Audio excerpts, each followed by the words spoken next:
And thus ends our first and only episode of Duck Hunt. Don't say Duck Hunt too many times.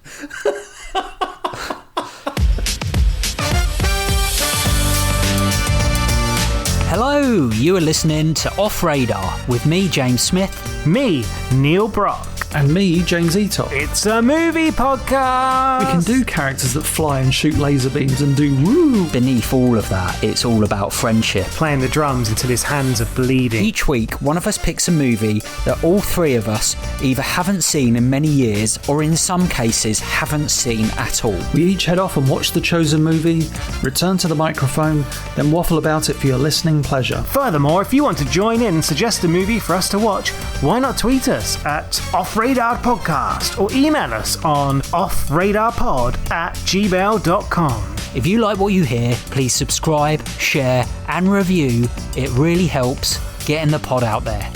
For now, strap in, turn the volume up and let's go Off Radar. I think you need to turn off Eatock's camera already. Here we are again, Off Radar, and yeah, you're never going to get one of them first time. I'm going to introduce myself this week. It's me, James Smith, James Eatock. Hello. And Neil Brock.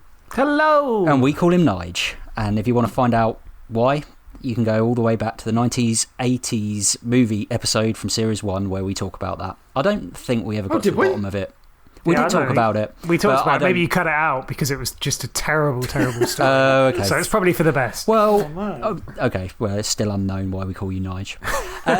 Anyway, this week we are talking about Gone Baby Gone, which is a 2007 film directed and written by Ben Affleck and starring his brother. My God, you know what? I didn't even realise it was honestly written and directed by Ben Affleck. Are you kidding? Oh, come on. No, seriously. Come on. What do we have you on this show for? Get him out. Take him away. Seriously, I'm not taking the piss. I did not. Obviously, Casey Affleck's in it. I did not. Yeah, it's interesting. So, stat straight away, it's the only film that Ben Affleck writes and directs that he hasn't starred in himself. So, you're kind of forgiven for thinking that, but it does have his name all over it. And wow. Yeah, he's obviously casted his brother, Casey Affleck, and then it's got quite a big cast. It's got Ed Harris, Morgan Freeman, Michelle Monaghan. That's the one. The lovely Michelle Monaghan, who's a wonderful actress. So don't you say a bad word about her. I haven't. Well, you better not, or else. So Nige picked this film for us to watch. I hadn't seen it, and Eatock... No, I never even... Apparently I didn't even... After I'd seen it, I didn't realise what was it about. And Nige, had you seen this before you gave it for us to watch, or...? I was either on the cusp of watching it or I just watched it. So, yes, it was certainly around that time period. So let's say you didn't. So none of us had seen this film before we went away and watched it. But yeah, Nigel, if you don't mind giving us a little brief synopsis of the film and, yeah, what you thought of it. Well, yeah, so Gone Baby Gone. So the title is kind of a bit of a clue to what actually happens in the film. So what the film is about a little girl who disappears. She gets what we later find out is kidnapped. Elaine puts her to bed.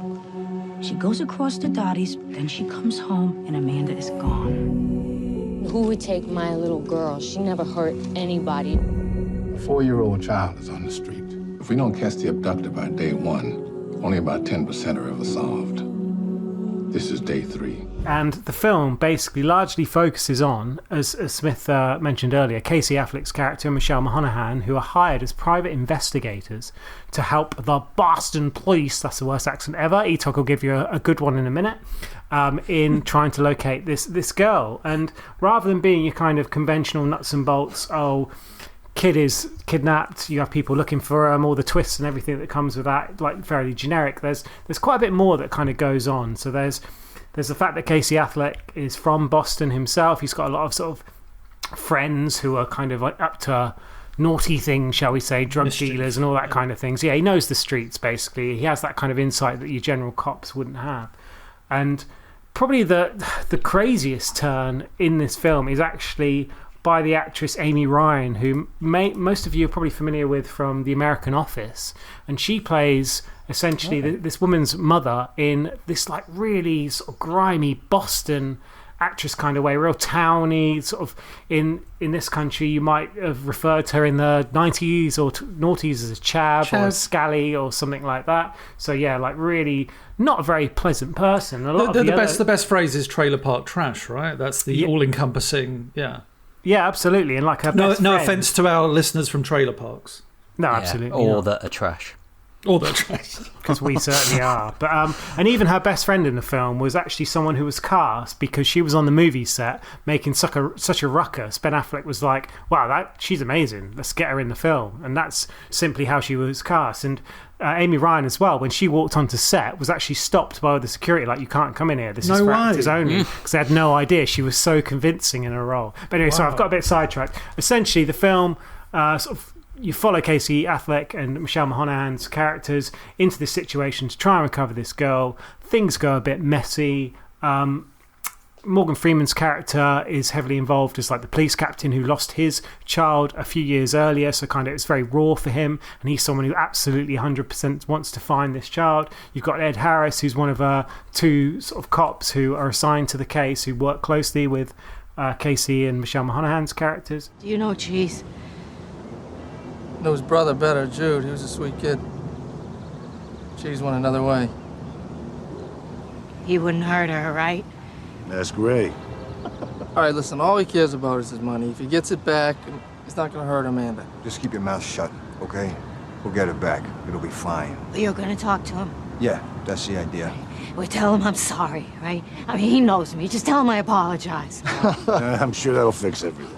Spoilers, as we always do on this show. Oh, absolutely. It turns out that the child is actually dead. And it's like, oh my God, the child's gone, it's dead, and that's it. And you sort of have Michelle Monaghan's character. I keep saying her name. I love saying her name. Michelle Monaghan. Anyway, her character and Casey Affleck's are obviously sort of heartbroken, gutted. There's like an exchange that goes horribly wrong with the drug dealer. Drug dealer ends up being shot. Child, as said, sort of falls into this ravine, this water. Yeah. Well, it wasn't actually there, which was actually all CGI. So that's another random fact. There's like this amazing sweeping shot over the top of it that looks like, oh my God. And then the water wasn't there, so they CGI'd the water in after, which is really convincing. Which I was going to say, I wouldn't have. Especially for that time and probably budget. Absolutely. But there's something about the film, like it's really kind of, I don't know if either of you rather have seen The Town, one of his earlier films that Ben Affleck did. It's kind of, again, it's got this crime element, this grime element, this, again, Boston. He's very keen on doing films, obviously in that area of the States, and really comes across in the way the film's kind of put together, in the dialogue, in the style, everything like that. But getting back to the film, it turns out that a few months later there's like a drug dealer and there's like a weird pervert type man that Casey Affleck's character gets involved in with these two cops. One of the cops gets shot and died. Ed Harris says to him something that perhaps he shouldn't have done, and this basically unveils like the grand crescendo of the ending of the film, which I don't really want to give away because it's kind of like the crux of the film. We could probably avoid not actually giving that away, but it does involve a lot of the major characters in the film, and it's actually quite a surprising kind of twist, and it actually leaves you questioning quite a lot about the film. You ever investigated an abduction before? I think Mr. McCready was hoping that we could help with the neighborhood aspect of this investigation. Half the guys you know is degenerates. And you know what the other half are? What? Cops. I thought the cast was incredible. I thought Affleck's writing, as I said, it's really convincing. It sort of really suits the style of the film and the location and everything like that. And it's just an interesting take on what could have been quite a bland storyline. Well, a bland sort of genre, I suppose, kind of where you know everything that's going to happen. But yeah, I'll come to you, James Smith. Come on down. What do you think? Okay. It's interesting. I mean, when you first said about the film, I hadn't really heard of it, and it's quite surprising when you look at the cast and the director and the fact that it was written. It came from a novel, which was also the same writer as Mystic River. And Mystic River, if you haven't seen that, is a really, really, really good film. Not saying that this isn't, but I think it's a lot better. Sean Penn beats out Ben Affleck in the battle of celeb directors. And obviously Mystic River is directed by Clint Eastwood, but both of the films have very similar kind of feels to them. But I really enjoyed, when you first get into the Gone Baby Gone, has a real kind of documentary feel. It's got that kind of gritty Boston edge, like you've already said. That's exactly what I wrote. Like the opening montage is like so much. I think there's just loads of real footage, and I wrote down visually interesting humans, because there's some real shapes and sizes, but it really showcases that kind of downtrodden community, and that you kind of, there's almost like a cloud hanging over the town we're in, wherever, or like Boston in general. I mean, obviously Boston's a big place, but where we are. And I think the beauty of that is the film kind of sets it. I know it sounds predictable. It sets the tone right from the beginning of the people you meet in this film are pretty much all going to be, something like this. You're not going to get the big hero or the big villain. It's everybody is shades of grey kind of thing. Go on, Smith, sorry. No, really well said. And I think to follow on that, the fact that Casey Affleck, his character is truly part of that. The fact that he's a private investigator, he's not really liked by the police. He's trying to help them in some ways. He's trying to help the case, but actually, he's part of the community. He can go into a bar and he can beat someone up, and he can pull out a gun, which is an amazing scene, by the way.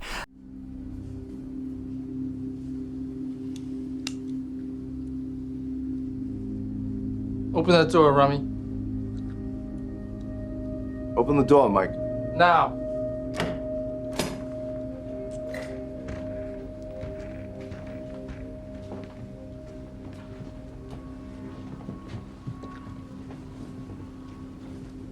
If you ever want to get fucked, let me know. How's that, motherfucker? I know Ben Affleck wrote and directed it, but he is just like, it's perfectly cast for him. It reminds me a little bit of the character he plays in Manchester by the Sea. He's very grimy and gritty, and it's perfectly suited to exactly what you just said. It's got a whole host of people in it. The fact that, Ed Harris is a bit of a weird character in it. It's like you kind of like him at one minute, and then 10 minutes later you don't. Because Ed Harris. And then because it's Ed Harris, absolutely. Yeah, he always his character, not necessarily that kind of gristled sort of cop, but because it's Ed Harris, he always kind of shines through. But that kind of line of his story changes so much that you're constantly questioning him, and it's all part of the twists that is implied in it. And again, Morgan Freeman, he's all over the poster, but you kind of said he's in it, but he's not really in it very much. He's kind of but in when it. He is in it, oh my god, exactly. The gravitas of him, like that would be to begin with. I was like, I want to see more of him, but yeah, as you kind of alluded to as the film goes on, he's crucial to the story. Yeah, he absolutely is. But speaking of twists, which you did a moment ago, here's a twist from Nige for you all. As much as I absolutely love Michelle Monaghan, she's just really weirdly cast in this film. Yeah. She doesn't really strike you as like a Boston girl, and I know it's alluded to when some of the other girls are like, "Oh, I remember you from school. Yeah, you were like, up yourself," kind of thing. But her accent, her mannerisms, everything about it just seems like she's so out of place in the actual film itself. I agree with that. It's quite strange, but. They don't seem like their relationship together. I don't know. There's something weird about it. They don't seem like that in love, do they? They're kind of just together. But I don't know. Maybe that's what I got from it. But I mean, it is definitely strange. Yeah, and there's not that kind of sort of sense of that they care that much about each other. That there's that much engagement with each other. It's just like they walked into a room, perhaps even a casting room, and someone just went, "Yeah, that'll do. Go for it." Yeah, and maybe. It's kind of, and I think that sort of emotional core of the film probably loses a little bit because there isn't that kind of sort of central bit to the film. So, but that was one. I was going to say that was one of my criticisms about it, was that I thought the whole film was cast really well, but those two as a couple feel almost like. I get what you mean. Like, I completely agree, Smith, what you said about Casey Affleck does feel a part of that community and everything. But in terms of, how do I say this without sounding awful?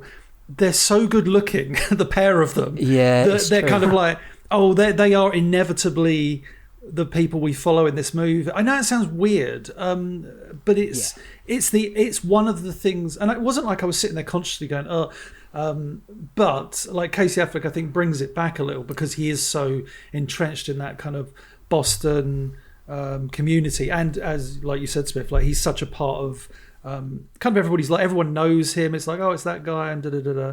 But yeah, the only other problem I had with Casey Affleck's character is he doesn't, and it might be because he's part of that community, but he just shows no fear whatsoever. And that's the weird thing. It's like even when he has the confrontation with the gangster Cheese, and they're having this like really serious thing, and Cheese is like, he's a guy who could just blast you right there. Cheese, that's a great gangster name. But there's this, and it's really like tense. But Casey Affleck's character throughout the film, it's like nothing bothers him. You're gonna get your money, the mother gets her daughter back, and we'll say we found the kid in the bushes or whatever.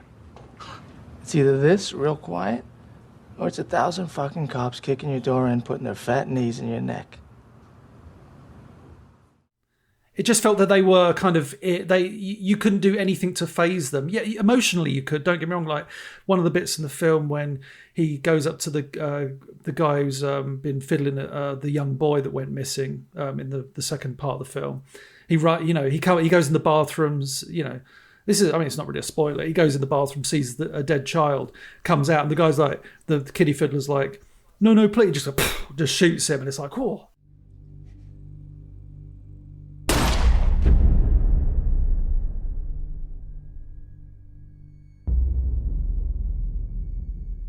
For me, sort of going into the actual quality of the film, I think I get what you're saying about Mystic River. Obviously, that was sort of raved about at the time, and I think there are a few films that kind of fall into this genre. And I think, whilst it kind of doesn't reach the highest heights, I think it is a quality film. It's an enjoyable film. It's a little bit shocking as well, and there are some absolutely fantastic scenes in there. We've sort of mentioned a couple, some involving cheese, some that are dairy free. So yeah, it is an enjoyable film. And, that's great. And to be honest, like I think maybe this is sort of a bit subjective, who knows, but maybe that because sort of Gone Girl came out, and obviously Affleck was very much attached to that Gone Baby Gone got a bit lost, a bit confused in a message that we were discussing about doing this podcast. I ended up calling it Gone Girl instead of Gone Baby Gone, so it shows if I can even do it, I'm sure anyone can. So Let it go. Coming here trying to get noble, boy. And don't try to take on something you don't have the shoulders for. You gotta take a side. If you beat a child, you're not on my side. If you see me coming, you better run, because I'm gonna lay you down. I was also just going to say Amy Ryan, honestly, is absolutely fantastic in this. Like, she should have absolutely walked away at award season because it was so against type. I think that was the biggest thing. And she did actually win a couple of sort of awards, got nominated for an Academy Award, Golden Globe, and you can absolutely see why. Like, she is, for someone who, for me at least, I've only really seen her in like sort of TV and relatively light-hearted stuff. I think the only thing outside of that I've seen her in was Birdman as well, which we discussed on a previous podcast. He was cute. You gotta wear them tight shorts. Oh, who's a faggot now? You're dating a faggot. So how'd the money end up in Chelsea? I thought you and Ray went home after. No, we dropped off Amanda and went back to Ray's. The fucking retarded Ray left his baby rock at my place. You know, right then, I'm like, I'm gonna drop this motherfucker. I don't care if he does got a big dick. When an actress makes you really kind of despise them and just want to like, then obviously they're doing a great job, because her character, to the point where at times in that film I thought, was she like, but they hired people kind of on set kind of thing, or just, who were in the town or whatever, who were, oh, you're a unique person. And it was almost like, is she just, is she just just part of the community? Because she was so, her acting, and I guess that's a tribute to a great performance, is her acting was so effortless that, and even obviously, as the film progresses, you see moments of humanity in her. Because at the first, she's just horrific, and then there's one bit when they're driving back from somewhere, she just breaks down. And even as the film resolves, you kind of, she ends up displaying a personality again that you're just like, God, this is horrific. Bittersweet, isn't it? Bittersweet. Yeah, we'll talk about the ending as we go, but like so bittersweet, and it's. But yeah, that performance is. I didn't realize it was her. Like, I know her from The American Office, but I didn't know that was her. And it's like, I mean, obviously makeup, it helps and stuff, but her whole physical performance is just so kind of, kind of, you know what I mean? If that makes sense, it's just. Well, yeah, she's so convincing as someone with severe issues in terms of like drug issues, like sort of abuses herself practically, and she's supposed to be this mother that in theory you're supposed to be feeling really sorry for because she's lost this child, and you almost think she doesn't actually give a crap. It's like, I'm on TV because I'm talking about my lost daughter, but other than that, it's like, it's a bit of an inconvenience, and sort of as the film progresses you realise it probably is. So can I bring bring a real world thing into this, and maybe I'm really grasping at straws here, and I didn't look online to see if it was based in fact, so maybe my timeline's wrong, and maybe I'm going to say something a bit like, oh no, that happened before or after or whatever. But, you've got missing child because parent goes away, and then the name of the child is Amanda McCready. And I was like, this sounds like Madeleine McCann. And even the way the mother looks so much like the mother of Madeleine McCann, who, if people don't know, was a young girl that went missing when her parents were on holiday was it in Spain, I think. Yeah. I've got a feeling that they might have put the release back of this film in the UK really? because of this. It was May 2007 that the McCann situation occurred. And God, has that been that long now? And the release...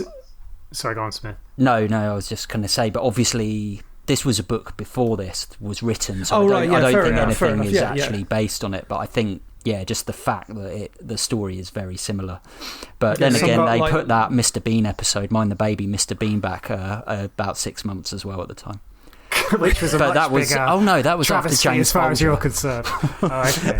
Oh God! I mean, we're getting all the. Welcome to our podcast. Life imitates Mr. art. Bean. Mr. Bean the movie. That'd be next. Oh boy! So my general feeling with it, I enjoyed it. I felt like overall I really enjoyed the grittiness. I enjoyed the performances that you're talking about. However, for me, there were times where it became a bit too silly and unbelievable. Really? So, there's a few twists along the way, and I felt that it became a bit cliche with, a rooftop shootout, and I don't know, it all became a bit much, and like they even say the name of the film in it. I felt like it kind of... with cheese, She gone, baby, gone. And if that girl only hope is you, well, I pray for her. 'Cause she's gone, baby. Gone. That's when he looks to the camera like... I know, it is. It's just like all that gritty realness kind of disappeared when it almost went that bit far. And maybe that's translating that from a book to film. Maybe it's... I don't know, maybe it's just not translated as well for me as it should have done. And also, I am probably comparing a little bit to two films that are similar genre, like Mystic River, which I don't know if you guys have seen, and Prisoners, which is also very similar. And I felt like they kept that realness and realism throughout a lot better than this, whereas this became a bit like, you could tell like there's a bit of cheesy Affleckness about it. I like him, don't get me wrong, but I feel that let it down at times. And even the ending, which again in the book might have come across, it might have been a bit of a shock, but for me I kind of laughed a bit. I won't say what it is, but it just felt like that bit too far. Overall, really gritty, dark film. I enjoyed it. Felt a bit long at times, but those elements just let it down slightly for me. It's interesting when you said you felt a bit long. I will agree with Smith on that, because I wrote down the structure, whilst linear, it feels like it ends numerous times. I actually wrote down the marks every time I thought the film was coming to like a weird natural conclusion. So I wrote down 56 minutes. The ravine scene, I was like, that's the end of the movie. They had a whole bit of narration at that point. That's a very good point, Smith. There's a weird narration scene inserted there, but and it's almost like you expect to see shots of, and then he cleaned up his act and became a born again Christian, and this person fell over a cliff, this person is now an ice cream parlor owner or something. It just felt like a weird conclusion. But then at the 1 hour 10 mark, there was the ending, which was the kiddie fiddler bit. The shootout, and then the 1 hour 31 mark was the shootout, where it's the like, second that's the shootout, end. Yeah, and then it was like, right. Did you get her killed? Say yes.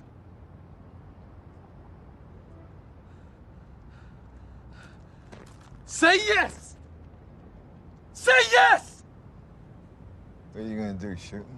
So where's the end? And then the end eventually comes. It's like 1 hour. I think the film's like 1 hour 40 or 50 minutes, but it did feel like the film ended like 3 times, something like that. So yeah, I was just like ending, no, ending, no, ending, no, ending, yes. And I think that's one of my criticisms. I've criticised this film quite a bit, to be honest. But yeah, I agree with you, Smith, in terms of it felt like quite a long film, and I think partly is because it has. Films are supposed to be comprised of 3 acts. TV shows 2. This feels like it's got about 4 or 5 acts in it. So where are we going now? Where are we going now? Very fair point. Yeah, the fact that it obviously came from a book, which was probably massive. It feels like the film is trying to do too much. Too much. Yeah, so maybe if it simplified a few of those things, it would have been a really good film. I'm not. I think it was a good film, but yeah, I totally agree. I would say.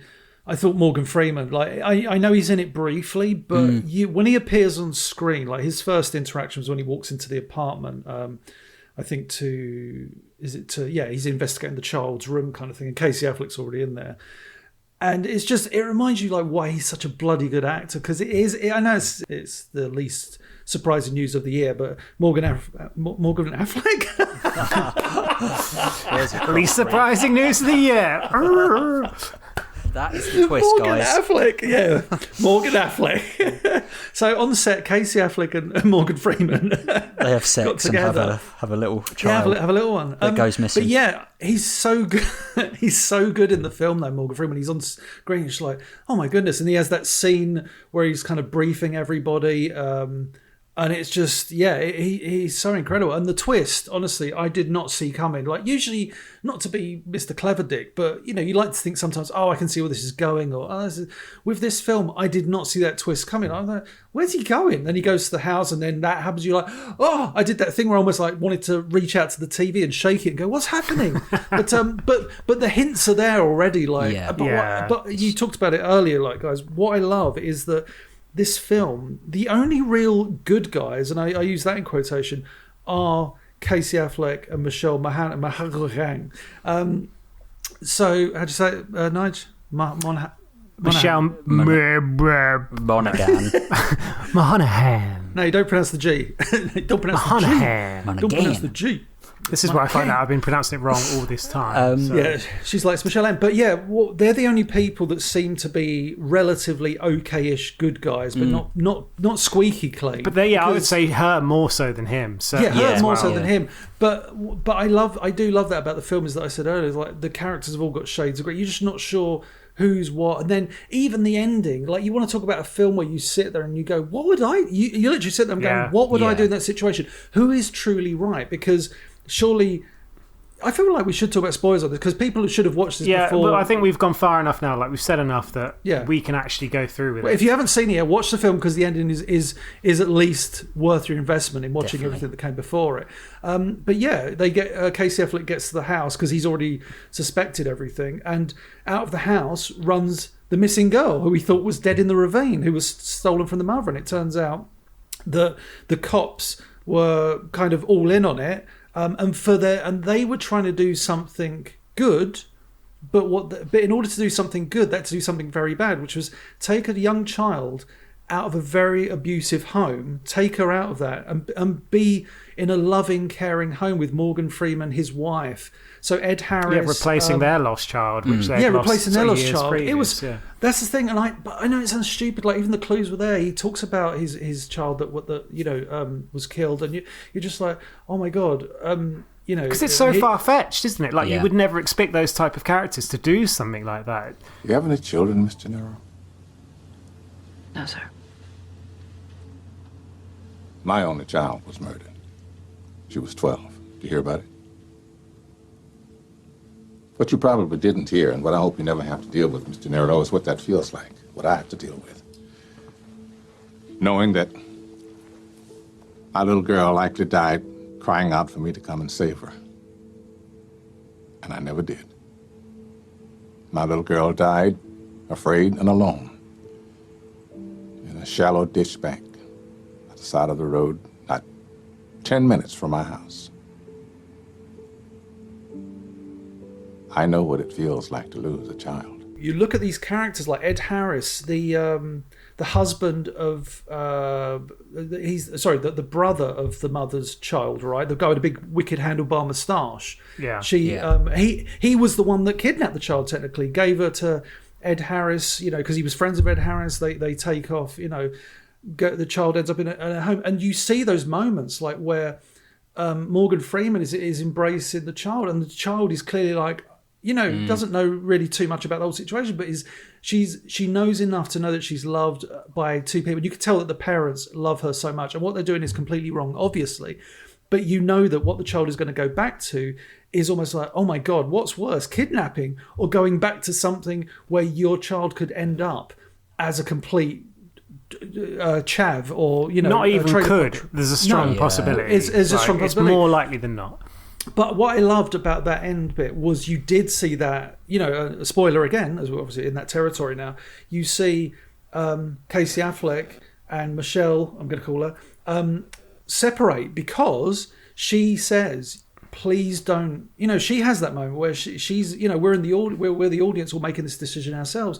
She actually says, I don't think we should do this. I think we should leave the child with, Morgan Freeman. She doesn't actually use Morgan Freeman's name like that. But, we should leave the child here. And Casey Affleck can't, because the right thing to do, even though Casey Affleck throughout the film, you get the impression that, he cuts corners and, maybe makes a few dodgy decisions. At his core, he's like, I can't, this is wrong, it's illegal, we have to return the child to the mother. And it's not because he has a strong bond with the mother, because at the end you see, like, he's sort of like, he's there and she's, the mother's kind of flirting. She goes out and he like babysits and then... Yeah, he knows that it's the kind of wrong decision, but he follows the rule. Yeah, sure. For real? That's fine. She likes you. Yeah, and I love that last shot where they hang on it, because I think what it's trying to say, and I really did love the ending, it's like the camera slowly kind of pans round, so you're kind of behind the TV, and it's Casey Affleck and the returned child, as it were, on the couch just watching TV. And I think what they're trying to suggest with that is, so long as he's in her life, she should be relatively okay. Because I think if it had just ended where he just walks away and he's like, a narration comes over and he's like, I couldn't believe I made that decision, but, sometimes you got to do the right thing. That's the end credits. But I think with that, they're trying to suggest that, look, he knows this town. He is a part of this town. He is a part of these people's lives. So long as he's a part of this young girl's life, she should be okay-ish. I think that's what they're trying. I think that's the hope. Hopefully, yeah. There's also the other argument that when he's sitting there on the couch and he's looking at her, he's going to kidnap her herself. Yeah, give her back to Morgan. And then, but no, he's sitting there and he kind of looks at her watching telly, and there's that realization that he feels that he's made that wrong decision. And you, as the audience, kind of think, well, she would have been better off with Morgan Freeman's character.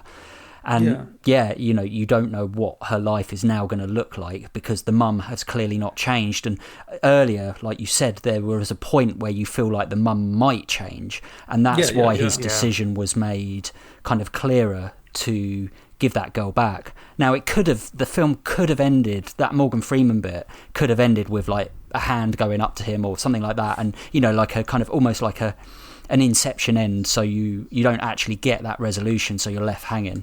But I think I agree with that. I think that that extra scene was needed. I honestly think that needed it. I think that last shot though is there to kind of give you hope that this guy who obeys the rules is going to make sure that like no harm comes. Yeah, you see, interesting. You could argue that she already went missing, so but I think Go on, I was just going to ask, like, what would you have done in that situation? Well, there's so many films I've watched where it's like it's very rare that there's a film that asks a question that stumps me. I almost don't want to indict myself. I don't want to indict myself on tape, because we may say something years later. We all do a kidnapping, and it's like, evidence. they were on a podcast. They clearly all admitted they would do it, and it's like, no, that was just a podcast. I think that's the thing. We haven't done the kidnapping. It's okay. We're just choosing whether to leave it where it is or take the child back. The thing is, we actually don't know how good Morgan Freeman is, really. And that's, he might he's managed to make a load of cops like kind of cover up this whole act. Yeah. But could he be any worse than the actual mother? Well, and that is the question. I don't know if I can answer it. Well, yeah, I mean, no, seriously, like, it's a really good question to pose. It's like, Smith, is where you do one of your things. It's like, what would you do? Tweet us at Off Radar Podcast, because that is what it is. It is a really interesting question to pose. It's like, yeah, you're right. And guys, if you do have have an answer, tell us what we should do or what you would have done. Email us on offradarpod@gmail.com or tweet us at offradarpodcast. Let us know what you thought of the film and what you would do, because we clearly can't make a decision on that. I honor my child with this division, so that no parent has to go through what I've known. This child. That's all I care about. Let's get to the ratings then, guys. So I think, we've all given quite balanced kind of reviews of this film, actually. So it'd be interesting to see what you think. Etok, what would you give this one? I started a new thing on my notes. I gave ratings as I review or post review. So I was like, really kind of, that's what I'm going to give it. So I went for 6 out of 10. Cool. Nigel? I went for a solid 7 out of 10, and I'm quite harsh with my ratings, but I think 7 is sort of well deserved. Yeah, fair enough. I wrote mine down as well, and I went for 6.5. Oh, look at us. Look at that. 6.5 on average, then. I realised that I haven't given one 8 yet so far, so I'm hoping that we'll get one soon, maybe in a future episode. Let's hope we do. Good. Was that it? Well, we wanted to end this podcast on hope, so let's hope we do. The end. Okay. Well, look, guys, I hope you enjoyed that episode. And if you want to get in touch, why don't you email us on offradarpod@gmail.com. You can tweet us at offradarpodcast, or you can follow us on Facebook at offradarpod. And let us know what you think about that film or any of the films we've reviewed so far. Also, just do us a favour and please share and subscribe and review this episode. It really does help getting the pod out there. And we really appreciate you listening to our voices. So next week we are chatting through and reviewing Captain America, but I'm sorry to disappoint, it's the 1990 version, so go away and watch that and see what you think of that film. It's a really interesting pod, so go away and watch that, and we'll speak to you next time on Off Radar.